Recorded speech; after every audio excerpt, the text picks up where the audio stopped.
ہمارے نبی پاک کا میں تھوڑا سا آپ کو مختصر خاکہ حج کا بتا دیتا ہوں۔ جناب رسول اللہ صلی اللہ تعالی علیہ وسلم نے حج کا جب اعلان فرمایا، یہ 10 ہجری، تو اطراف سے قبائل جمع ہوئے، کوئی 12,000 کا مجمع اکٹھا ہو گیا مدینہ میں۔ 25 تاریخ کو بروز ہفتہ آپ نے نماز ظہر سے پہلے غسل فرما کے 2 چادریں احرام کی نیت کے بغیر 2 چادریں باندھ، کرتا بھی اتار دیا، تہمد بھی اتار دیا۔ سحارا ایک بستی ہے جو آج کل مسقط میں آتی، وہاں سے ایک کپڑا آتا تھا، اس کی آپ نے 2 چادریں لی۔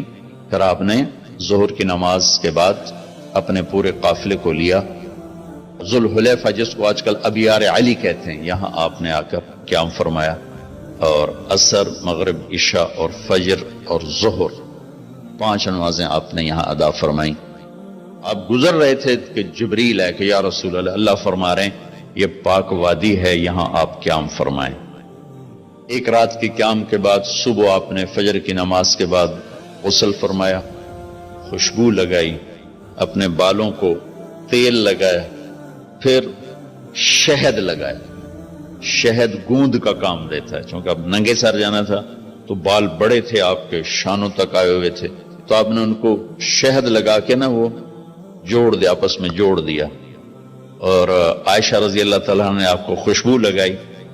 جسم پہ خوشبو لگا سکتے ہیں احرام سے پہلے، احرام کے کپڑے کو نہیں، جسم پہ خوشبو لگا سکتے ہیں احرام کی نیت کرنے سے پہلے۔ بالوں میں، مانگ میں آپ نے خوشبو لگائی۔ پھر اس کے بعد آپ نے ظہر کی نماز ادا فرمائی اور آپ اونٹنی پہ سوار ہوئے اور قبلہ رخ ہو کر آپ نے کہا لبیک حجتن اللہم لبیک، اپنے حج کا احرام باندھا۔ تو جبریل آئے کہ یا رسول اللہ، اللہ تعالیٰ فرما رہے ہیں عمرے کو شامل فرمائیں۔ وہاں سے آپ چلے، آپ کے ساتھ کوئی 12,000 کا مجمع تھا، اور آپ ملل میں آپ نے قیام فرمایا۔ ملل سے نکلے اور روحا میں پہنچے۔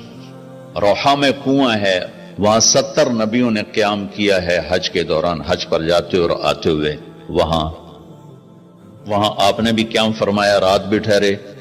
روحا سے چل کر آپ افایا پہنچے، افایا سے عرج پہنچے، عرج سے ابوا پہنچے۔ ابوا پہنچے تو سامنے بستی تھی جہاں آپ کے سارے انتظام کیے گئے تھے رہائش کے، اور یہ قافلہ 12,000 کا اب 60-70,000 کا ہو چکا تھا۔ تو ابوا میں آپ کی والدہ کی قبر ہے، حضرت آمنہ رضی اللہ تعالیٰ عنہ کی قبر مبارک ہے۔ تو آپ سڑک سے یوں ہٹ گئے، اندر پہاڑوں میں چلے گئے۔